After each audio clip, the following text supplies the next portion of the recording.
Hi learners! Welcome to our Learning Math series. My name is Coach MJ and I'm from Tula and Tutor ko.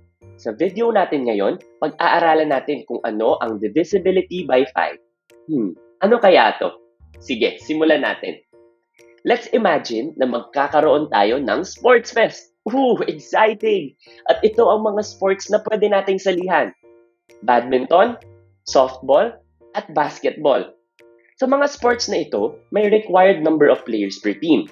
For badminton, kailangan ng 2 players per team or duo. For softball, kailangan ng 10 players per team. And for basketball, kailangan ng 5 players per team. Now, kung 20 tayo sa class, aling mga sports kaya ang pwede nating salihan kung saan walang maiiwan?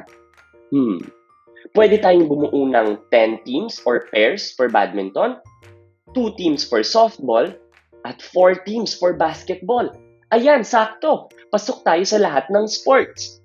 Pero, paano kung may absent pala tayong 5 na classmate? Tapos 15 na lang tayong natitira sa class.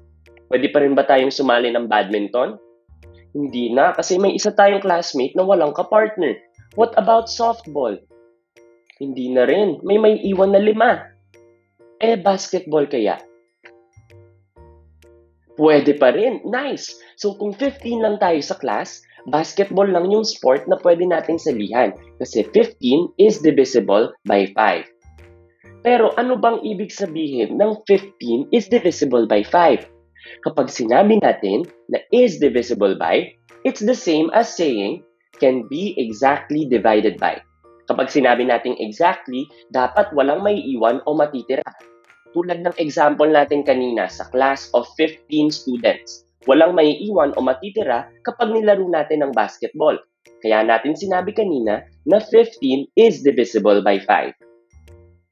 Baka iniisip nyo, Coach MJ, kung parehas naman pala sila, bakit ko pa kailangang aralin to kung marunong na ako mag-divide? Kahit na sinasabi natin that the phrase is divisible by is the same as saying can be exactly divided by, there are differences in terms of how we do it. When we use division, there are still some long calculations, lalo na kapag malaki yung numbers mo. So mas matagal gawin. On the other hand, when we use divisibility, there can be little to none of those long calculations, so mas mabilis gawin. Kaya tayo may tinatawag na divisibility rules. Divisibility rules help us test if a number is divisible by another number without having to do much calculations. All you have to do is to look at the digits closely.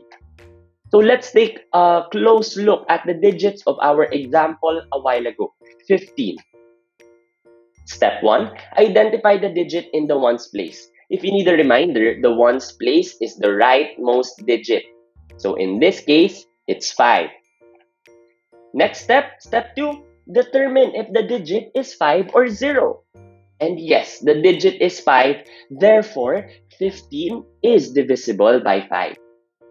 Now let's take a look at a bigger number, 250. Step 1, identify the digit in the ones place or the rightmost digit. In this example, 0 ang nasa ones place. Step 2, determine if that digit is 5 or 0. And yes, that digit is 0. Therefore, 250 is divisible by 5. To summarize, the divisibility rule of 5 tells us that if the digit in the ones place is 5 or 0, it is divisible by 5. Very simple, right? In fact, it's so simple that we can practice what we learned together by answering these without the steps earlier. Sige nga, let's try. 287, is that divisible by 5? No. What about 1,865? Yes. 9,000? Yes. 30? Yes as well. 155? Yes. And finally, 92? No.